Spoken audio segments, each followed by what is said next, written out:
নমো ভগৱতে বাসুদেৱায় নমস্কাৰ মই এষ্ট্ৰলজাৰ বিনয় Kashyap Prayag astrology solution আৰু ৰিসাৰ্চ চেণ্টাৰৰ পৰা আপোনালোকক স্বাগতম জনাইছো আজি আমি বৃহস্পতি মহাদশা চন্দ্ৰ অন্তৰদশা কেনে পৰিণাম আহিব তাৰ ওপৰত আলোচনা কৰিম চাওক বৃহস্পতি মহাদশা চন্দ্ৰ অন্তৰদশা 1 বছৰ 4 মাহ সময় চলিব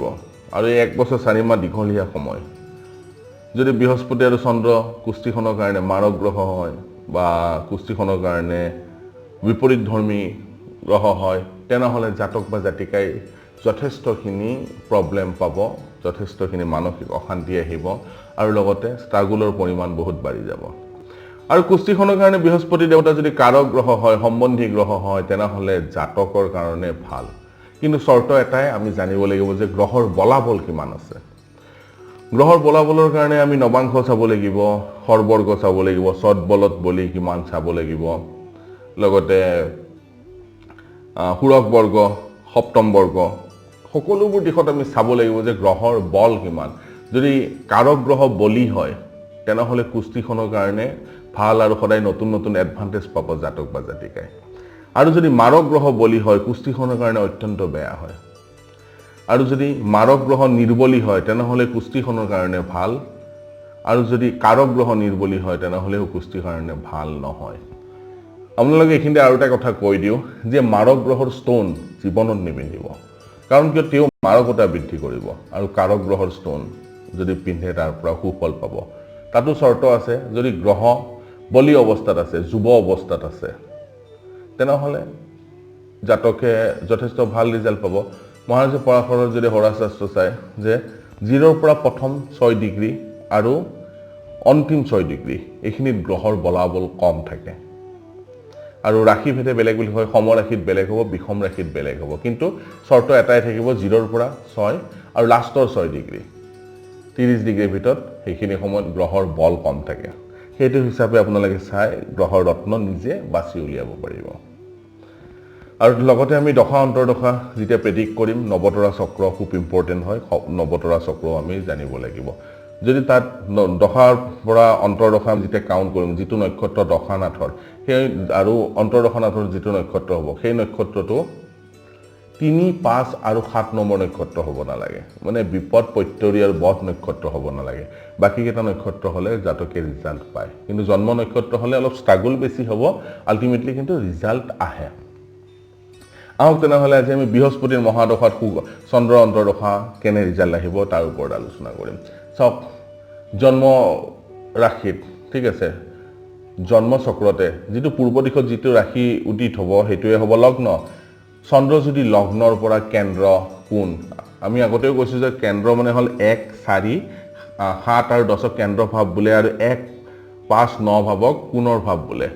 যদি চন্দ্ৰ লগ্ন সুস্থিৰ পৰা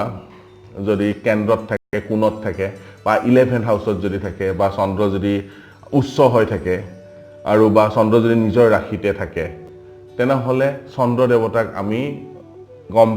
গম পাব যে চন্দ্ৰ দেৱতাৰ এই স্থানবোৰত বলি অৱস্থাত থাকিব আৰু চন্দ্ৰ যদি চন্দ্ৰই সদায় ইয়াতে পজিটিভ ৰিজাল্ট দিব আৰু অন্তৰদশা পিৰিয়ডত জাতকে শুভ ফল লাভ কৰিব যথেষ্টখিনি শুভ ফল লাভ কৰিব জাতকৰ মানসিক শান্তি বাঢ়িব গভৰ্ণমেণ্টৰ লগত তেওঁৰ ৰিলেশ্যন ভাল হ'ব মাকৰ লগত ৰিলেশ্যন ভাল হ'ব আৰু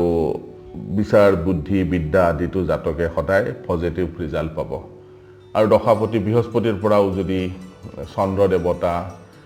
শুভ ভাৱত যদি অৱস্থান কৰে মানে কি কেন্দ্ৰত যদি থাকে কোণত যদি থাকে আৰু 11th হাউসত যদি থাকে তেনেহলে চন্দ্ৰ দেৱতাই সদায় জাতকক ৰাষ্ট্ৰীয় সন্মান দিয়াব আৰু লগতে সম্পদ বৃদ্ধি কৰিব আৰু জাতকে নিজৰ কীৰ্তি স্থাপন কৰিবলৈ সক্ষম হয় চাওক বৃহস্পতি দেৱতা আৰু চন্দ্ৰ দেৱতা দুটাই যিহেতু শুভ গ্ৰহ হয় ঠিক আছে কিন্তু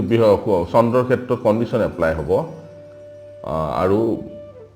বৃহস্পতি দেৱতা নৈসৰ্গিকভাৱে শুভ গ্ৰহ সেইকাৰণে যেতিয়া বৃহস্পতি আৰু চন্দ্ৰৰ দশা অন্তৰদশা সৃষ্টি হ'ব যদি শুভ চন্দ্ৰ হয় তেনেহলে জাতকে এই স্থানবিলাকত কেন্দ্ৰ কোণ 11th হাউস স্বক্ষেত্ৰী উচ্চ ক্ষেত্ৰী কিন্তু কিন্তু ভাল জেগাত হ'ব লাগিব, উচ্চ ক্ষেত্ৰীয় যদি হয় ভাল জেগাত হ'ব লাগিব। ঠিক আছে, 6, 8, 12ত বোলে উচ্চ হৈ গ'ল চন্দ্ৰ, তেনেহ'লেও ভাল ৰিজাল্ট তাৰ পৰা আশা কৰাটো টান। আৰু চন্দ্ৰ দেৱতা যদি বৃহস্পতিৰ পৰা 6th হাউচত থাকে বা 8th হাউচত থাকে বা 12th হাউচত থাকে, তেনেহ'লে জাতকৰ আৰু পাপ গ্ৰহৰ লগত যদি জুতি বান্ধি থাকে বা পাপ গ্ৰহৰ যদি দৃষ্টিও থাকে, তেনেহ'লে চন্দ্ৰ দেৱতাৰ ইয়াতে নিগেটিভিটিখিনি বাঢ়িব। আৰু বৃহস্পতিৰ পৰা যদি আৰু লগ্নৰ পৰাও যদি চন্দ্ৰ দেৱতা 6, 8, 12ত থাকে, নিচ ৰাশিত থাকে,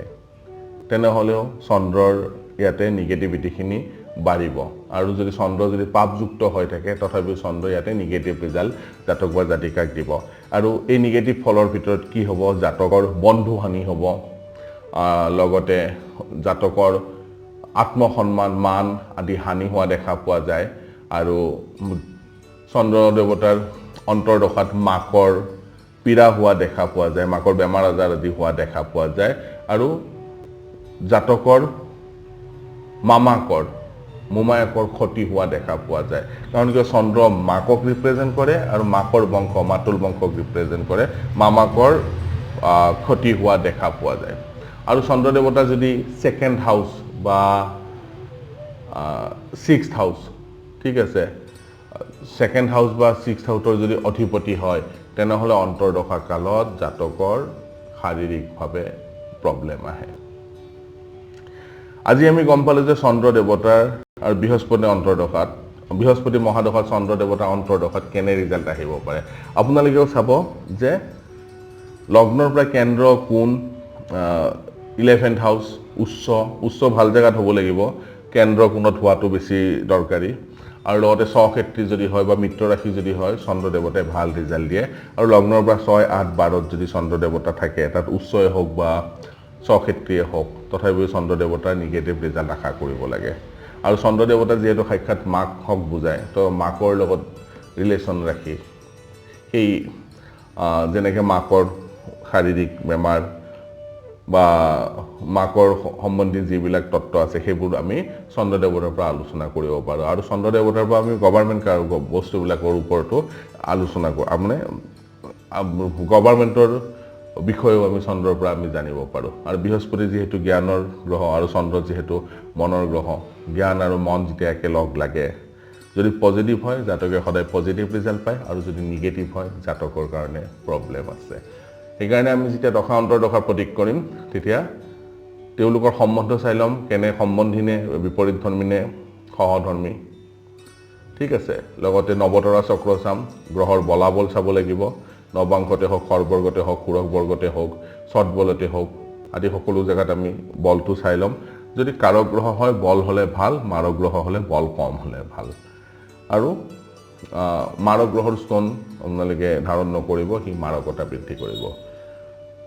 মোৰ ভিডিঅ' যদি চাই ভাল লাগে, তেনেহ'লে লাইক কৰিব, শ্বেয়াৰ কৰিব আৰু ছাবস্ক্ৰাইব কৰিব নাপাহৰিব। আপোনালোকে লাইক, শ্বেয়াৰ আৰু ছাবস্ক্ৰাইব কৰিলে ময়ো অনুপ্ৰাণিত হওঁ যে নতুন নতুন ভিডিঅ' বনোৱাৰ বাবে। ধন্যবাদ।